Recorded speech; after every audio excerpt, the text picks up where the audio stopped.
Alright, so this video is for two type of persons. If you're looking to get into real estate, and if you're already in the RETI, or the Real Estate Training Institute program, to become a realtor.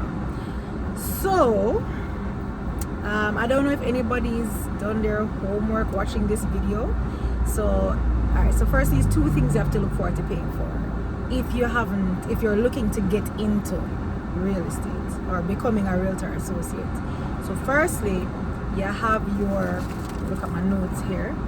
Okay, so you have your REB, which is your real estate board license fee, which is $22,000, right?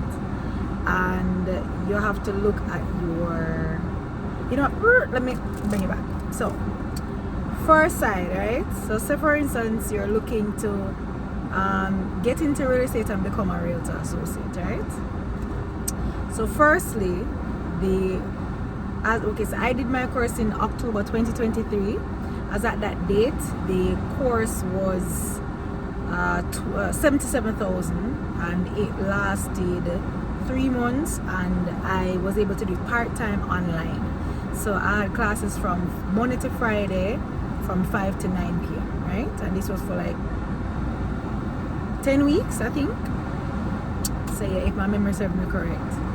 And then the course itself wasn't difficult at all. It was pretty decent. It was multiple choice. It wasn't, I mean, you have to study, but it's not bad to do.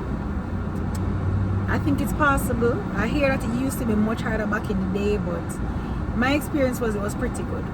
I put in the work and it paid off for me. Alright, so after you do your Realtor course and you've passed, so you have your, if you see me looking down, I'm looking at these people. Alright, so you have to pay for your real estate board application, which is $9,000, and then along with your application fee, you have to get a police record at $6,000, your bankruptcy report that's also $6,000 as well, right? So also I'm going to put the links below to the REB website, and so that you can see the requirements for that. And then after you've applied to get your license and to collect your license, that's $22,000. So you have to pay $22,000 every year as a renewal fee. So that's a recurring expense. So towards the end of the video, I'm going to put recurring expenses that you're going to have to look forward to becoming a realtor. Well, after you become a realtor. Alright, so that's one. And then for RAJ, which is the Realtor Association of Jamaica, you have to become a part of that association as well. So they prorated the rate. So when I joined RAJ, it was what, $230 US. So RAJ, you have to renew in January, so it's once per year. So because I joined the association in June, they prorated my application for $230 US from June to January of 2025. And then I had to also pay an application fee, or a Jamaica dollar fee. I don't know if it's application, I have to double check that, for $14,600. So I'm going to do that tally to the side somewhere in here. And then yeah, that's basically the money I spent so far. So in total, just to start, it took me roughly October. I did the exam in October, November, December, January, February, March, April, May, June. So it took me close to like 9 months to really get everything together, right? So that's one thing. So it's just that it's after you do your exam and you pass the exams and it's all good and you feel good, you're like, yeah, one foot in the door. Slow down. You're just getting started. So there's that. So the only thing that I've experienced so far is a lengthy application process to really get started, because it does take a little while for everything to come through, and you get your papers and when you get your license and all the stuff, all the good stuffs.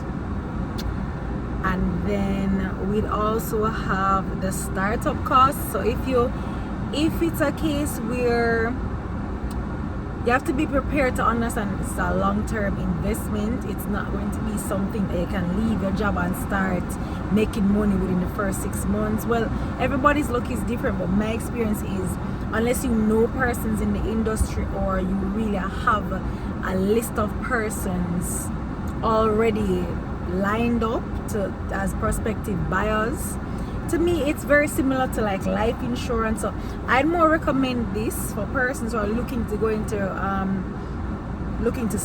looking into becoming a realtor associate. Is mostly persons who either they work part-time or their job is really flexible and they want to kind of try something new. Or if you're good at sales and you're already mobile, I think real estate might be for you.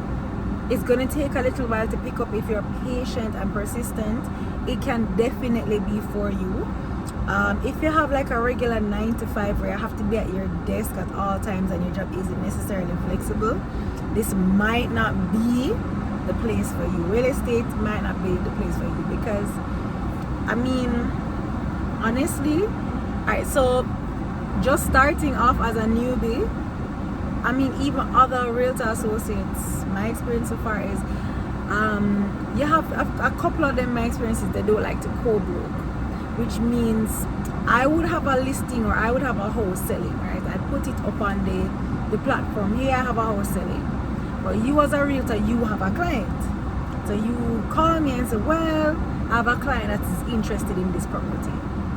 You have some realtors that will not pass on that information and will say, oh, you know, I already have somebody that's doing the property, that listing gone already, or it's persons are having talks of negotiating or something like that. So they're not necessarily interested in co-broking. So that's been my experience so far. So it's for me so far, it's kind of difficult getting a foot through the door per se, and that's with just other realtors in my experience. Well, just a couple. Otherwise, I've had good experience with other realtor associates who have been very encouraging. They're very motivational. They've really been pushing me and giving me advice as well. So there's that part. That's a good part of it. And then, I think what nobody really prepares you for is you'll be assisting a client to find a property. So you will send them a list of properties. You send them a list of properties and you visit the locations and so on. And then they wouldn't tell you that they're working with another broker. And then, I mean, after all the hard work that you've put in, it just fall through. Because that happened to me, where I was assisting a client find a warehouse property. I'm going to insert clips as well. I was assisting him to find a warehouse property. I went to like 4 different locations, went around, I tried to do my due diligence, you know, got somebody to inspect the property for termites and all sorts of stuff, and inspect the roof for the property and so on. And it was taking too long for him, I guess, and then he just fall through, oops, and then somebody else, a friend of his, called me and said, hey, you know that such and such got a property, and the client hasn't called me, or I have been able to reach him to say, well, get through with another property. I mean, disappointments like that will happen quite often. So I mean, getting the client is one part of it, but you're gonna have like a lot of disappointments to really face. You just have to dust yourself off and keep on pushing, I guess. And honestly, I think even in this industry, it's never what you know, it's who you know. Try to network as much as you can. If you're not a people person, if you're not in the industry or have persons in the industry who are very, very close, then it might not be for you. If you're not mobile, like I said earlier, this might not be for you either. So that's what I'm finding so far. It's really networking, putting yourself out there as much as possible, staying persistent and positive, because trust me, it's easy to get discouraged, because I am kind of feeling that way, or I kind of felt that way with my first client that basically blew me off and wasted my time. and I worked really hard, put in the hours, and it is a waste of time. It's a real waste of time. And then you have another client who say yes, them ready, they want a property, and then boom, you ask them for a deposit. Do they have their deposits ready?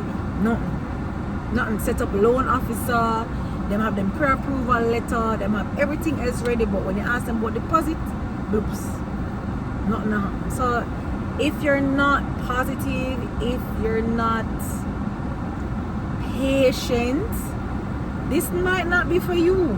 This is just raw and unfiltered. Like, if you don't have a reliable car, if you don't have a steady source of income for so alright, then you're gonna stick to your 9 to 5 or your main job and just have this as a side hustle, or you have something that's flexible. You're already in sales, you want to try something else, and you have the funds to really fund it, because like I said earlier, it's $150,000 I spent so far, and I don't see back $1, and it's been almost a year.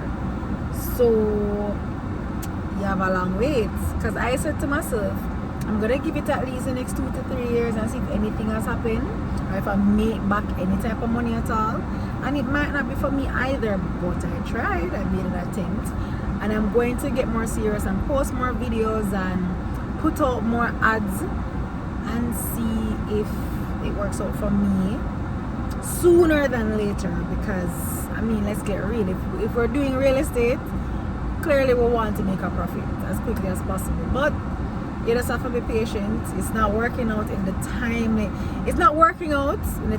I imagined, but we just have to hold the faith and keep pushing. So I hope this helps anyone who had any type of questions about it or wanted to know a little bit about it. But honestly,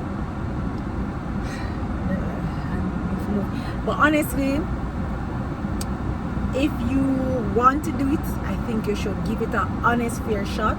Just kind of gauge your expectations and understand that if you're looking for something quick, this is not it. But if you're looking to try something new, or if you think that it would be a good addition to your portfolio, if you're already close or you already have enough persons in the industry, do it. The course isn't that hard.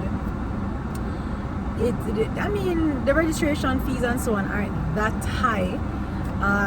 To call it, you have a budget for around, you have to set a yearly budget for around 120,000 or 100, call it 120 to 160,000 for the year, because it is a business and you have to invest in your business. So you have to kind of set your expenses and kind of see if it makes sense to you. But if you want to do it, I think you should. And I wish anybody that's coming into the industry the best of luck. You can do this, you got this. And if you see this video, give me a shout out. If you like the video, give me a thumbs up.